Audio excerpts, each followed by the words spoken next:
Okay, welcome again. दोस्तों, आप मेरे चैनल पे आए हैं। आज जो टॉपिक मैं डिस्कस कर रहा हूँ वो है पॉश एक्ट में फॉल्स कंप्लेंट देने पर पनिशमेंट हो सकती है। So as per service rules ICC committee recommend कर सकती है कि अक्यूज्ड के लिए है वैसे ही कंप्लेनेंट के लिए है। उसका टर्मिनेशन, सस्पेंशन, जो पेज हैं वो रुक सकती है या कंपनसेशन अमाउंट तय हो सकता है as per the service rules prescribed.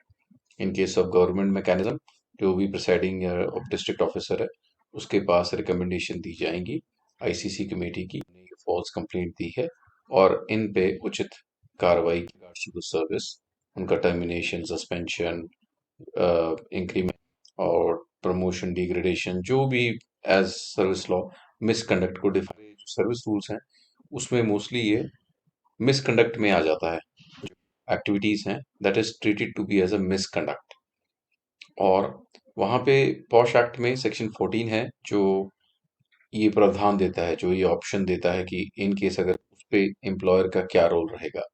Employer, I mean ICC, internal complaints committee. So very well covered है ये एस्पेक्ट। घबराए नहीं, अगर कोई ऐसा कोई गलत कंप्लेंट देता है आपके against, so you will be covered in that also. But ये जरूर कहा गया है कि सिर्फ इसलिए नहीं ये फॉल्स कंप्लेंट होगी कि वो एविडेंस नहीं दे पाए या प्रूव नहीं कर पाए, बल्कि जो सबसे इम्पोर्टेंट चीज है वो है मलिशियसनेस। कि उसमें जो कंप्लेंट दी है उसमें हार्म करने के लिए कोई ना कोई मलिशियस इंटेंट या पार्ट होना चाहिए, जो अपेरेंट हो, जो साफ तौर पे दिखता हो कि सिर्फ इसमें कोई बेबुनियाद वजह से आपको नीचा दिखाने के लिए, आपको डिफेम करने के लिए वो उनकी मलिशियसनेस होनी चाहिए कंप्लेंट में। उस बेसिस पे ही ये जो आईसीसी कमेटी है वो पनिश कर सकती है कंप्लेनेंट को। उसके बाद अगर कंक्लूजन जो ये है ये इंक्वायरी के बाद ही आएगा। ऐसा नहीं है फेस ऑफ इट कंप्लेंट आई उन्होंने खुद तय कर दिया ना। Only after an inquiry this will be established कि जो कंप्लेंट थी वो फॉल्स है, बट नॉट बिफोर इंक्वायरी। कई बार ये क्वेश्चन मेरे से पूछते हैं कि वो सीधा ही पहले दिन पे ही कर दे, नहीं। पूरी इंक्वायरी स्टार्ट से लेके एंड तक चलेगी और लास्ट में अगर उनको ये चीज जो आप कह रहे हैं ना, मोटिव या इंटेंट, उसमें अगर कोई खोट दिखती है या मलिशियसनेस दिखती है, तब ही ये आईसीसी कमेटी उस कंप्लेनेंट को as a false complaint treat करेगी और अपना उचित फैसला सुनाएगी।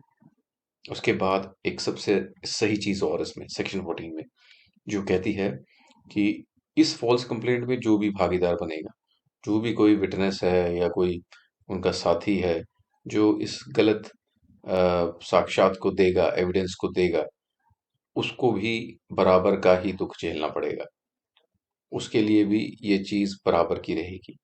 सो ये बहुत अच्छी एस्पेक्ट है कि not only the complainant will be punished, but yes, जो उसके साथ विटनेसेस होंगे और जो इंक्वायरी में कोई भी फॉल्स कुछ प्रेजेंट करेंगे उनको भी सेम इम्पैक्ट मिलेगा।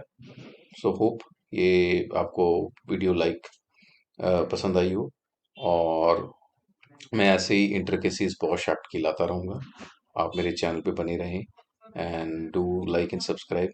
You people are a motivation to me, so I'm just trying to start sharing my legal wisdom through these videos।